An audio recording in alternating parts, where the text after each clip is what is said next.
A massive winter storm is barreling toward the United States right now, and I'm not talking about next week or next month. This system starts hitting us this Friday. That is only 5 days away. Over 40 million Americans are in the direct path. Are you one of them? Drop your location in the comments right now and I'll tell you exactly what's heading your way. Here's what makes this storm different. It's not just snow. We're re-looking at a triple threat: heavy snow, dangerous ice accumulations, and freezing rain stretching from Texas all the way to the Carolinas. Some areas could see ice accumulations over half an inch thick. That is enough to snap power lines like toothpicks and turn highways into skating rinks. The European weather model just updated 6 hours ago. Want to know what it shows? Keep watching, because at the 30-second mark, I am revealing which major cities are about to get hit the hardest. Here's your first reward. Dallas, Little Rock, Memphis, Nashville, and Charlotte are all in the bullseye. If you live in any of these cities, you need to prepare today, not tomorrow, today. But here's what really concerns me. The models are showing this storm lasting much longer than typical winter systems. We're not talking about a quick 6 to 12-hour event. This could dump precipitation for 30 to 36 hours straight in some locations. Think about that for a second. A day and a half of continuous winter weather. When was the last time you saw something like that in the South? The storm timeline breaks down like this. Friday morning, January 23rd, light snow begins falling across the Oklahoma and Texas panhandles. Temperatures will be in the low 20s.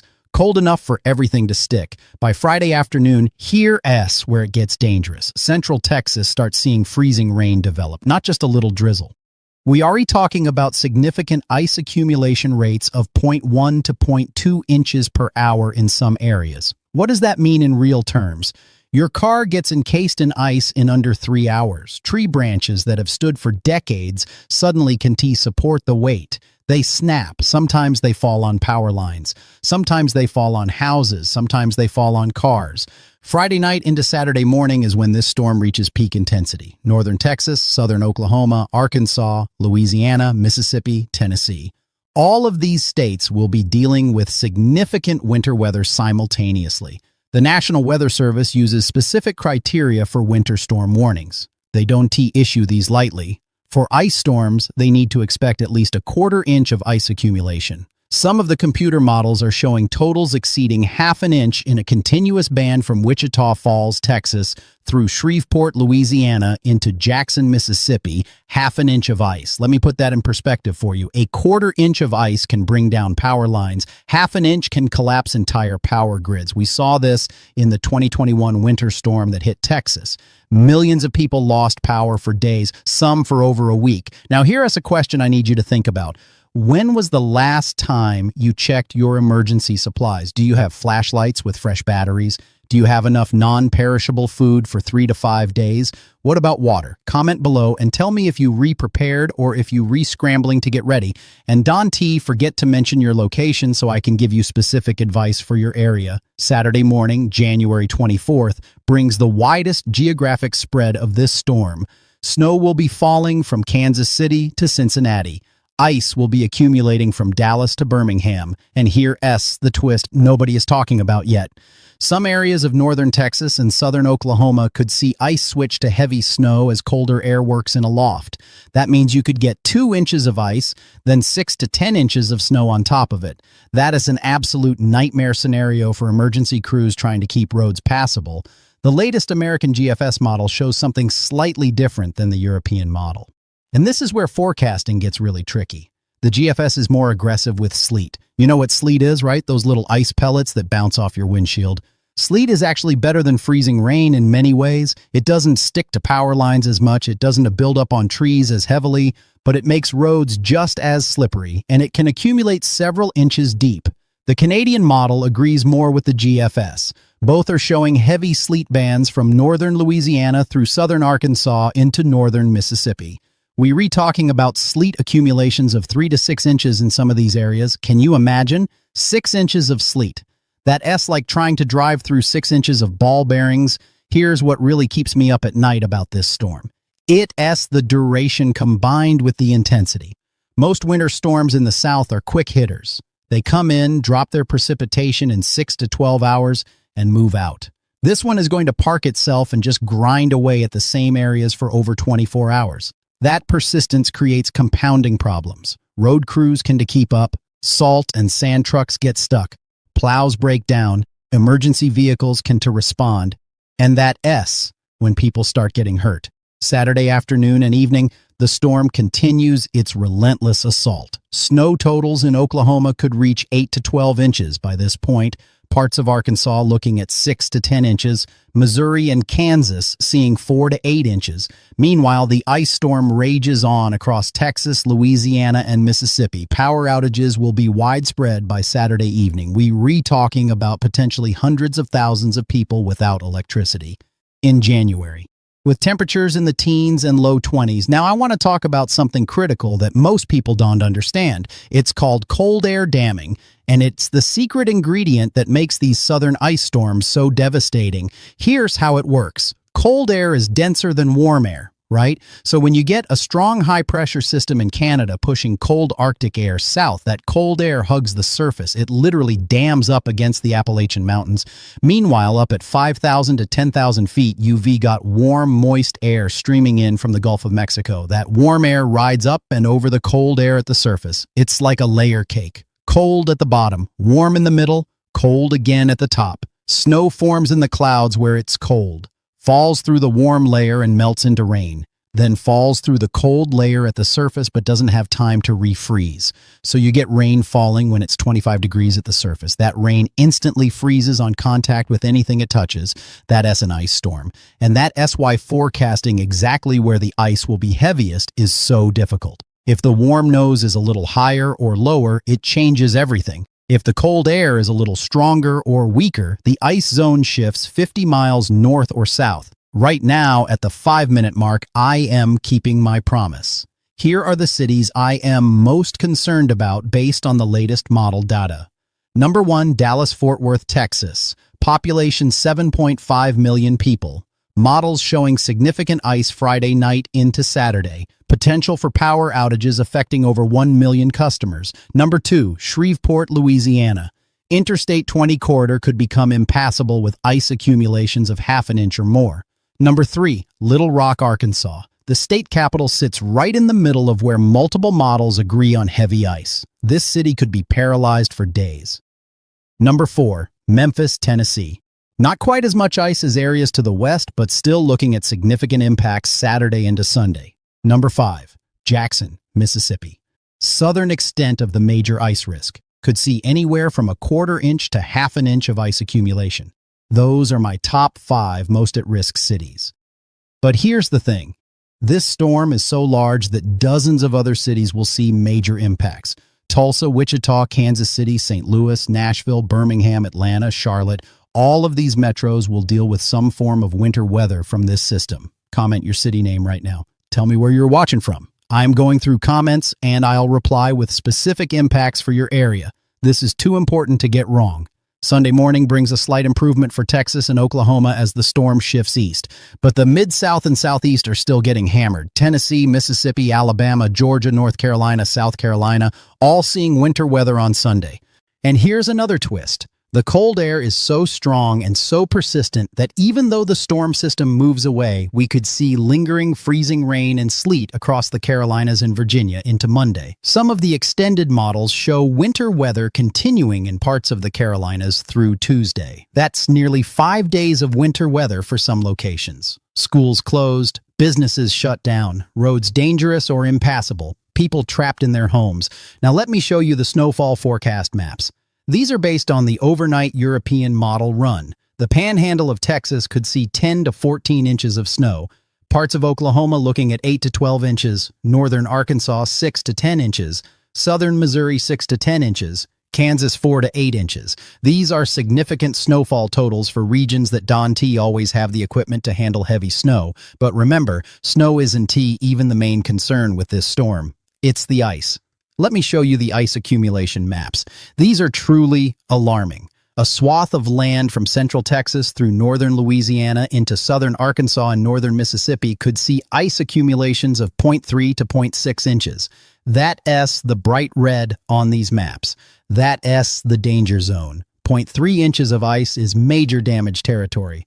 Trees down everywhere. Power outages lasting days or even weeks in some areas, travel completely impossible. Zero point 0.6 inches of ice is catastrophic. That's what happened in the 1994 ice storm that crippled parts of the South, or the 1998 ice storm in the Northeast, or the 2009 ice storm in Kentucky. These are once-in-a-decade or once-in-a-generation events. Are we looking at another historic ice storm? The models suggest we might be. But models can be wrong. The ice zone could shift. The storm could weaken, or it could strengthen. That is why you can wait to prepare. You need to act today. Monday, before the rush starts on Wednesday and Thursday when everyone realizes this is real. Here's your preparation checklist. Water. 1 gallon per person per day for at least 3 days. That's 3 gallons per person minimum. More if you can store it. Food. Non-perishable items that don't require cooking. Canned goods, protein bars, peanut butter, crackers, dried fruit. Enough for 3 to 5 days. Medications. If you take prescription medications, make sure you have at least a week's supply on hand. Call your pharmacy today if you need refills. Flashlights and batteries. Power outages are almost certain in the ice zone. Don't rely on your phone for light. The battery won't last. Battery-powered or hand-crank radio. When the power goes out, your internet goes down. Your TV doesn't work. But radio stations often stay on the air. You need to be able to get weather updates. First aid kit, basic supplies, bandages, antiseptic, pain relievers, any prescription items you need, blankets and warm clothing. If you lose power, your house will get cold fast. Layer up. Multiple layers trap heat better than one thick layer. Phone chargers, car chargers, portable battery banks, solar chargers if you have them. Keep your phone charged. That's your lifeline to emergency services and family. Cash. ATMs don't work without power. Credit card machines don't work. Have some cash on hand. Car supplies. Fill your gas tank before the storm. Keep an emergency kit in your car.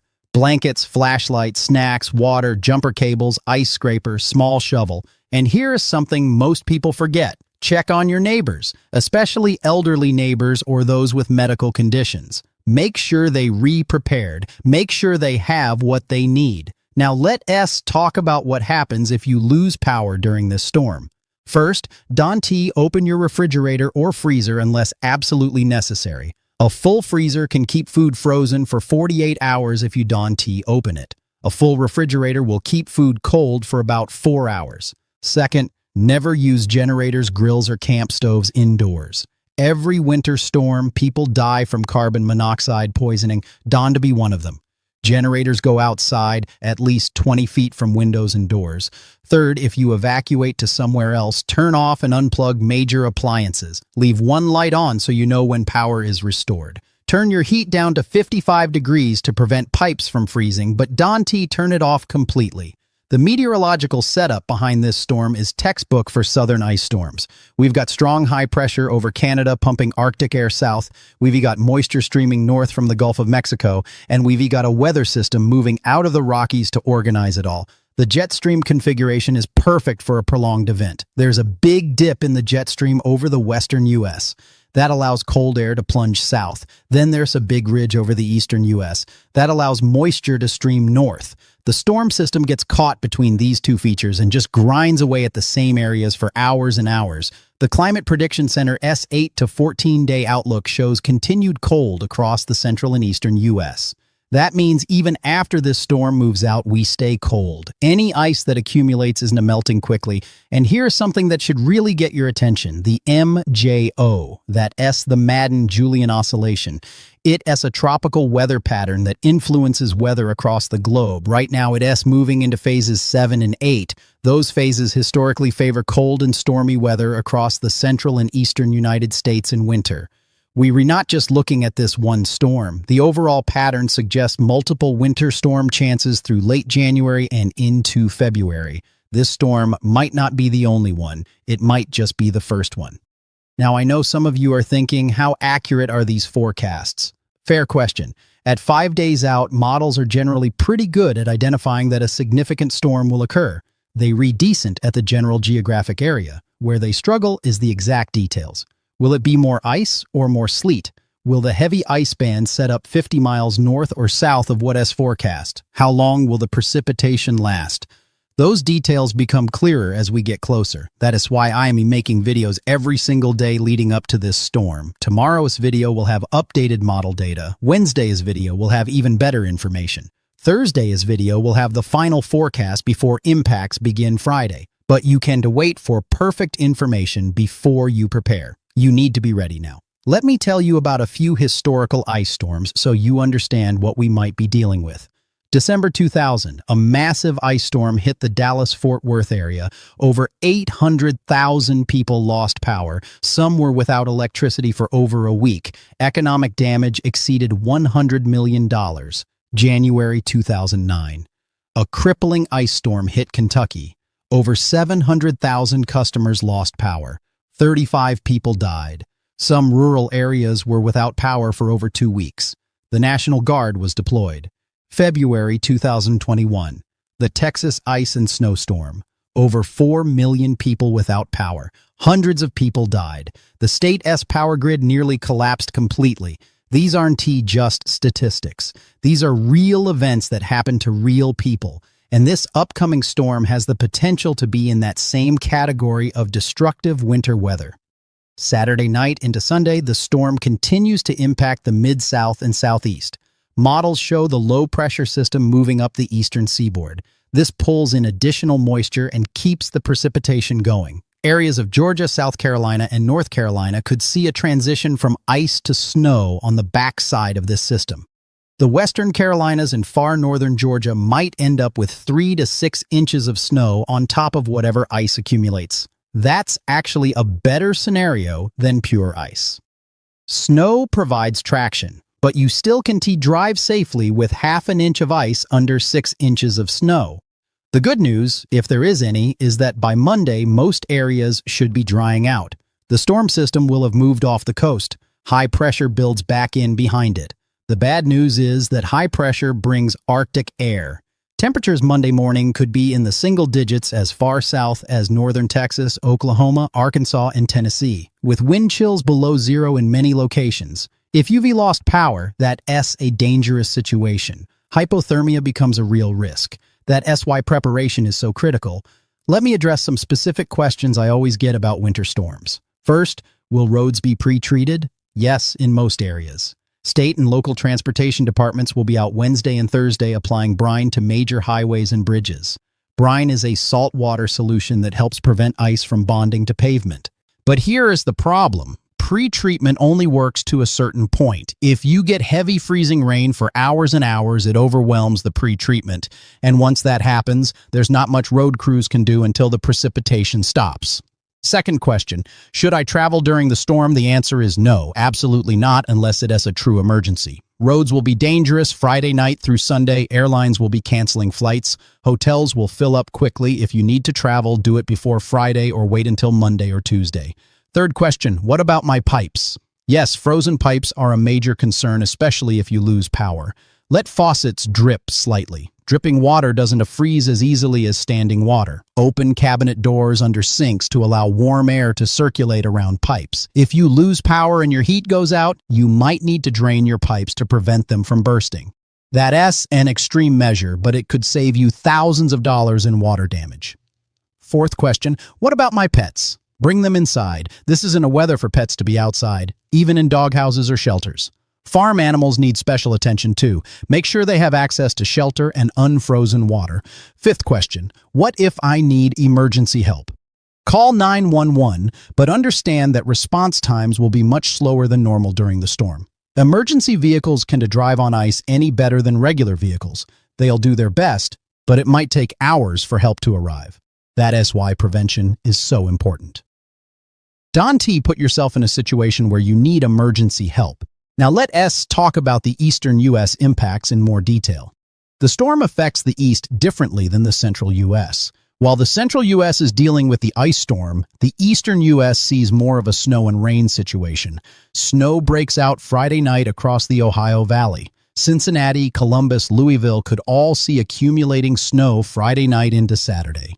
Amounts of 2 to 4 inches are possible. That snow spreads into West Virginia, Maryland, and Pennsylvania by Saturday morning. The I-77 and I-81 corridors could be particularly impacted. These are major truck routes. Expect traffic disruptions and possible interstate closures. The eastern edge of the storm brings rain to the I-95 corridor from Washington, D.C. to Richmond to Raleigh. But temperatures will be marginal. If the cold air is a little stronger than forecast, that rain could mix with or change to snow. And here, S, where it gets really interesting for the Carolinas. Remember that cold air damming I talked about earlier? It sets up perfectly across the Carolinas Saturday night into Sunday, Raleigh, Greensboro, Winston-Salem, Charlotte. All of these cities could see freezing rain or sleet Saturday night and Sunday. The rain that's falling Saturday afternoon could transition to ice Saturday night as colder air works in at the surface. This is exactly what happened in the infamous 2002 ice storm that hit the Carolinas.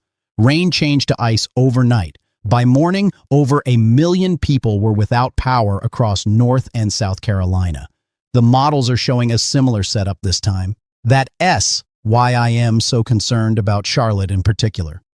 The city sits right at the elevation where cold air damming is most effective. Too high and you stay cold enough for all snow. Too low and you stay warm enough for all rain.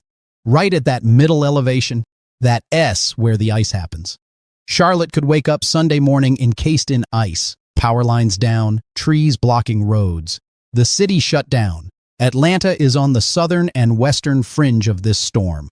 Current models show mostly rain for Atlanta proper, but areas north and east of the city could see a mix of sleet and freezing rain Saturday night. Places like Gainesville, Athens, and Anderson could deal with icing. Traffic on I-85 between Atlanta and Charlotte could be extremely hazardous Sunday. If you need to travel that route, do it before Saturday or wait until Monday at the earliest. Virginia sees impacts mainly in the southwestern part of the state. Roanoke, Blacksburg, Bristol could all see wintry weather. The I-81 corridor through Virginia will be impacted Saturday into Sunday. Further north, Maryland and Pennsylvania see mainly snow from this system. Amounts want to be huge, maybe 2 to 5 inches, but it's enough to create travel headaches Saturday. The storm also affects parts of the Great Lakes region. Lake effect snow will be ongoing across areas downwind of Lakes Erie and Ontario through the week. This is separate from the main storm system, but it adds to the overall winter weather impact. Buffalo could see additional accumulations of 1 to 2 feet from lake effect through the week. The Tug Hill Plateau east of Lake Ontario could see even more. Some areas might approach 3 feet of total snow by next weekend. That is typical for January in those areas, but it's worth mentioning because those lake effect bands can occasionally extend further south than normal when the overall pattern is this cold. Now, I want to address something important. Some of you might be thinking this forecast sounds alarmist. You might be thinking, I am overhyping this storm for views or engagement. I promise you that not what happening here. I am showing you what the models are showing. I am explaining the meteorological setup. I am giving you historical context. This is a serious storm with serious potential impacts. Could it trend less severe? Yes, absolutely. Winter storm forecasts are difficult. Small changes in temperature or moisture can make big differences in impacts. Maybe the cold air want to be quite as strong. Maybe the moisture want to be quite as heavy. Maybe the ice zone shifts and misses the major population centers. I hope that happens. I hope I'm making these videos, and by Friday we all breathing a sigh of relief because the storm underperformed. But you can bet on that. You have to prepare for what the models are showing, because if the models are right and you are not prepared, you and your family are in serious trouble. Better to over-prepare and have it be less severe than under-prepare and get caught off guard. The meteorological community is taking this storm very seriously. The Storm Prediction Center has highlighted the severe ice potential in their discussions. The Weather Prediction Center has outlined the heavy snow potential. Local National Weather Service offices across the impact area are ramping up their briefings and preparing to issue winter storm warnings. This isn't just one forecaster making noise. This is the entire weather enterprise saying this is a significant winter weather event. One more thing I want to mention. Mental health. Being stuck at home for days without power in the cold can be mentally taxing, especially if you are alone. Check in with friends and family by phone. Play board games or cards. Read books. Keep your mind occupied. And if you are struggling, if you are feeling anxious or depressed about this storm or anything else, reach out for help. Call a friend. Call a family member. Call a mental health hotline if you need to. Your mental health is just as important as your physical safety. Let me wrap up with the key points you need to remember. Number 1, this storm starts Friday, January 23rd. That's only 5 days away. Number 2, the main impacts are ice, not snow. Ice is more dangerous than snow. Ice causes power outages. Ice makes travel impossible. Number 3, areas from Texas to the Carolinas could be impacted. This is a large storm with a wide footprint. Number 4, prepare today. Don't wait. Get your supplies now before stores run out. Number 5, stay home during the storm. Don't try to travel Friday night through Sunday unless it's absolutely necessary. Number 6, check on neighbors, especially elderly or vulnerable people. We all in this together. Number 7, follow local emergency management and National Weather Service for the latest updates specific to your area. And number 8, comment your location below. Tell me where you're rewatching from. I'll give you specific forecast details for your area. This is too important to get generic information. You need to know exactly what's coming for your location. I am making videos every single day this week covering this storm. Tomorrow's video will have updated model runs and refined forecast details. Wednesday's video will have final preparations and last-minute forecasts. Thursday's video will be the final call before the storm begins Friday. Make sure you resubscribe so you don't miss any updates. Turn on notifications so you re-alerted when new videos drop. The pattern beyond this storm looks like it stays active for winter weather chances. The MJO continues through favorable phases. The overall temperature pattern stays cold. We might see additional storms the first week of February. Winter is not over. Winter might just be getting started. Stay safe, stay informed, stay prepared. Drop your location in the comments right now for specific forecast information. And I'll see you in tomorrow's update with the latest model runs and forecast adjustments. Don't wait